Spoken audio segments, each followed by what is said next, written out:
In other parts of Texas, there have been concerns from voters regarding curbside voting being offered to more people than those with disabilities. For example, in Harris County, a state appeals court threw out a lawsuit filed by the state Republican Party asking for more limits to be placed on curbside and drive-through voting. But in San Patricio and Nueces counties, parties say they're not seeing a problem with the service that's being extended to those with COVID concerns.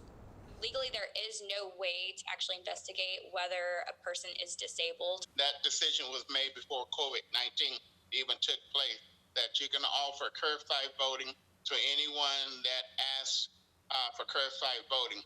However, to help prevent long wait times for the service, election offices are asking people to only request curbside voting if you need it. Curbside in 2020 has changed some because of the COVID, and so maybe you are sick. We don't want sick people coming in, because they could pass maybe COVID to somebody else. That's Pamela Hill with the San Patricio Elections Office, and she says although they've seen more people take part in the curbside option, they've been able to handle the increased volume so far.